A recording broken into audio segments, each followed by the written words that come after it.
second item was something that was brought over from the previous council meeting. I believe it was last Monday evening, about approaching the Department of Revenue or Department of Administration to see what, if at all, our liability would be in terms of exceeding the tax cap.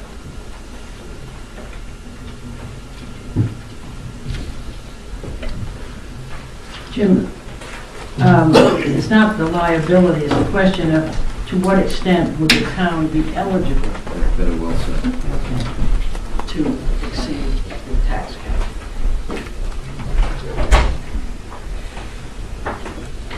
So what it is in fact is a request for information, is that correct? Yes, Yes. it is a request that is, would be sought for information, telling the townspeople and the governing bodies to what extent is the town eligible to present that information to the financial town meeting. It is a letter of inquiry. I have to disagree that it's simply a letter of inquiry. And if we're open for discussion on this item, I want to make it clear that I really don't believe we need a certification to exceed the cap at this point. And also, after reviewing this over the weekend, I'm convinced there are going to be several very serious problems presented by any effort we make to obtain a certification from the Department of Revenue. What I'd like to do is just review that. First of all, I think we understand from the dueling numbers that we've received over the last few months that we don't need a certification under the Budget Committee's proposed budget. The recommendation of the Budget Committee is already under the cap. We understand that. And we now have a recommendation that was prepared by Mr. Gonzalo that would exceed the cap. I believe that based on the actions that were taken this past week by the General Assembly, we don't need a certification for the town administrator's recommended budget. I think we can, at this point, reasonably anticipate that municipalities in Rhode Island, in fact, will receive motor vehicle tax levies. And I think that that has to be factored in the proposed budget. As I see it, all the budget needs to do is provide the taxpayers with a reasonable and informed estimate of this year's revenue and expenditures. And if you provide a reasonable and informed estimate as to what we can expect of motor vehicle tax based on what happened in the General Assembly this past week, we're not going to exceed the cap. But the other problem I have in going over this weekend is that I really believe that if we get into this issue, we're going to have a number of different problems. First of all, I've taken a look at some of the forms that we have to use. If we go for a certification at this time, we have to make out complete a so-called, quote, checklist for request to exceed property tax. And the form has certain bold lettering making clear what the requests are.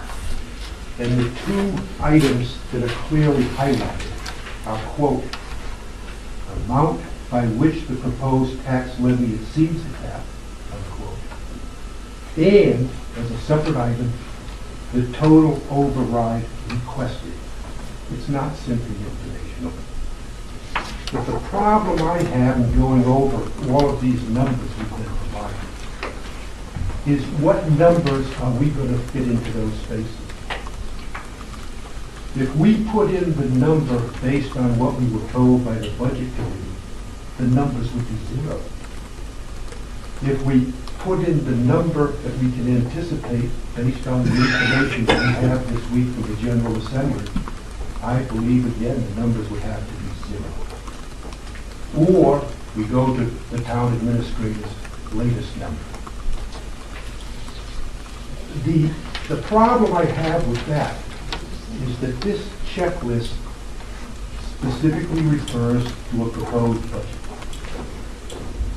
And at least as I understand it, the proposed budget under section 703 of our charter comes from the budget committee, not the town administrator. And without reading and going into detail on all of the duties and responsibilities of the budget committee, it at least includes, one, to review the budgets submitted by the town administrator and the school department, in which review the committee shall consider both the supporting evidence for each requested budget expenditure and the ability of the town to support the level of service recommended. And two, to provide the electorate with budget recommendations which balance the value of the proposed goods and services with their costs in taxes. I understand how if we were to make out that checklist, we would provide numbers provided by the budget committee. But I don't understand how you can comply with the request of the Department of Revenue by supplying numbers that have been provided by the town administrator. Also, another problem I have, if we use the town administrator's numbers for the municipal side, then remember, of course, they're not the same numbers as were provided by the budget. How can we then justify ignoring the school committee recommendations?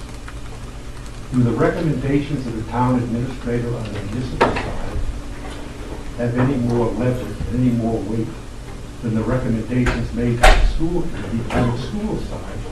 Once we make the determination that in order to fill out this checklist, we're going to have to provide the town administrator's numbers rather than the budget committee's numbers. I think just raising the questions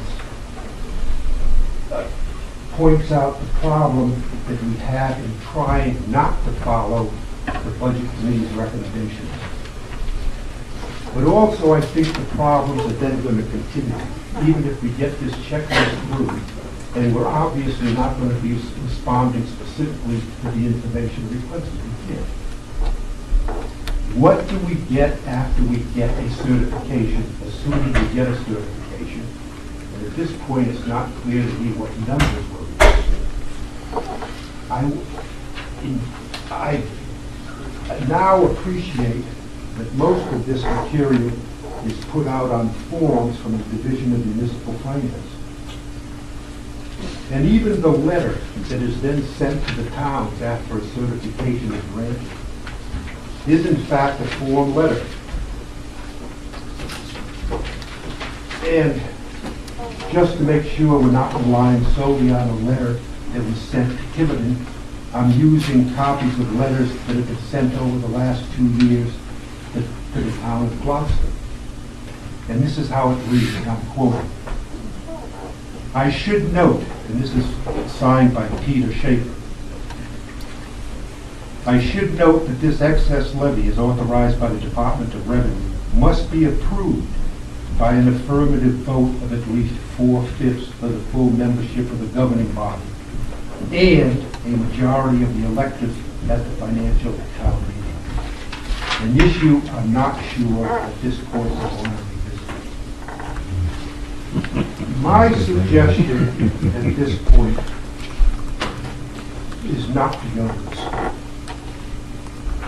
Both for all of the procedural problems I see, the issues that have been raised, and the practical consideration that I don't really believe that we're going to have this deficit next year.